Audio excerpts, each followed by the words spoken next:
সবাইকে স্বাগতম নতুন ভিডিওতে। আজকে আমি আপনাদের সঙ্গে শেয়ার করব নেপাল ভ্রমণের অভিজ্ঞতা। আমরা সকাল 7টায় হযরত শাহজালাল আন্তর্জাতিক বিমানবন্দরের উদ্দেশ্যে যাত্রা শুরু করি। আমাদের বিমান বাংলাদেশের ফ্লাইটটি ছিল সকাল 10টা 5 মিনিটে। আপনারা যারা নেপাল ভ্রমণের প্ল্যান করছেন তারা অবশ্যই 1 মাস বা এর কিছু আগে টিকিট বুকিং করবেন, তাহলে আপনার বিমান ভাড়া অনেকটা সাশ্রয় হবে। মনে রাখবেন, ইমিগ্রেশনের জন্য মিনিমাম 3 ঘন্টা হাতে রেখে এয়ারপোর্টে প্রবেশ করবেন। অনেক সময় ইমিগ্রেশনে সময় বেশি লাগতে পারে। আমাদের কাছে ইমিগ্রেশন অফিসার শুধুমাত্র এনওসি এর কপি একটি চায় এবং সেটি সে রেখে দেয়। আমরা কোনো রকম ঝুট ঝামেলা ছাড়া ইমিগ্রেশন কমপ্লিট করে 10টা 10 মিনিটে বিমান বাংলাদেশের এয়ারলাইন্সে করে নেপালের উদ্দেশ্যে যাত্রা শুরু করি। আমরা দুপুর 12টা 10 মিনিটে ত্রিভুবন ইন্টারন্যাশনাল এয়ারপোর্টে ল্যান্ড করি। এরপর সেখানে ইমিগ্রেশন খুবই স্মুথলি কমপ্লিট করে আমরা দুটি সিম ক্রয় করি। এয়ারপোর্টের ভিতরেই আপনার বিভিন্ন কোম্পানির সিমের বুথ রয়েছে, আপনি সেখান থেকে আপনার পছন্দ মতন একটি সিম ক্রয় করতে পারবেন।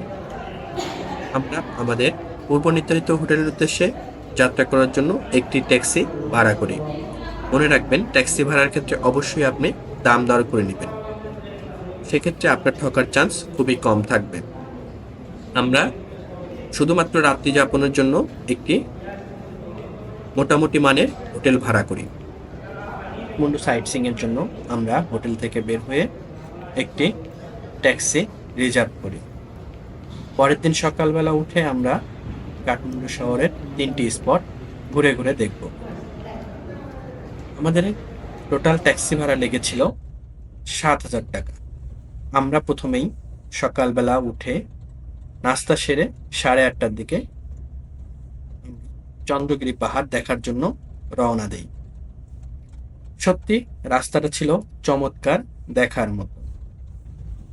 আমরা চন্দ্রগিরি পাহাড়ের কাছাকাছি পৌঁছলেই গেটটি ছিল দেখতে অপূর্ব। চন্দ্রগিরি পাহাড় মনোমুগ্ধকর এক দৃশ্য নিয়ে দাঁড়িয়ে আছে ঠিক কাঠমান্ডু শহরের পাশে। আমরা ঢুকেই কেবল কারের জন্য টিকিট ক্রয় করি। কেবল কারের টিকিট ক্রয় করে আমরা কেবল কারে ওঠার জন্য নির্দিষ্ট স্থানের দিকে রওনা দিই। কেবল কারটি ছিল অনেক উঁচুতে।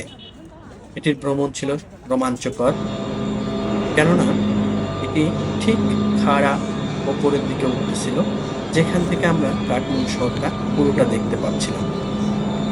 এক কথায় অসাধারণ দৃশ্য, বাস্তব চোখে না দেখলে কেউ বিশ্বাস করতে পারবে না।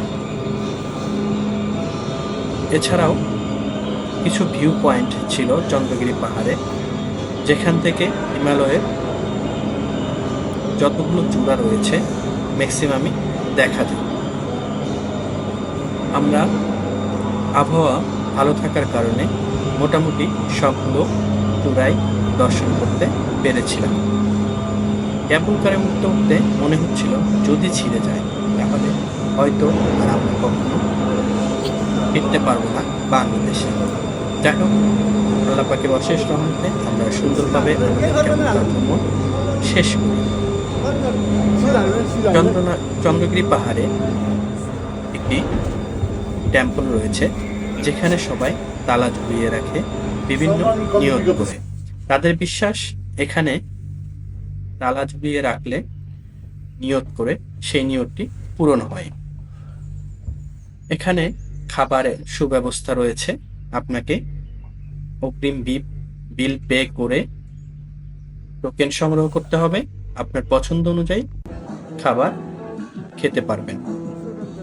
চন্দ্রগিরি পাহাড় ভ্রমণ ছিল আমার কাছে অসাধারণ। আবহাওয়া সুন্দর থাকার জন্য আমরা সবকিছুই সুন্দরভাবে দেখতে পেরেছিলাম। চন্দ্রগিরি পাহাড় থেকে কাঠমান্ডু শহরটি এত ক্ষুদ্র লাগছিল কাছে মনে হচ্ছে আমি ঠিক কাঠমান্ডু শহরের মাথায় দাঁড়িয়ে রয়েছি। চন্দ্রগিরি পাহাড় ভ্রমণ শেষে আমরা মানকি টেম্পলের উদ্দেশ্যে রওনা দিই। মানকি টেম্পলে এত পরিমাণে বানর রয়েছে যা দেখে আপনি বিস্মিত হয়ে যাবেন। আমরা পৌঁছানোর পরই টিকিট কেটে মানকি টেম্পলে প্রবেশ করি। মানকি টেম্পলের এক পাশ থেকে কাঠমান্ডু শহরের মনোরম দৃশ্য উপভোগ করতে পারবেন।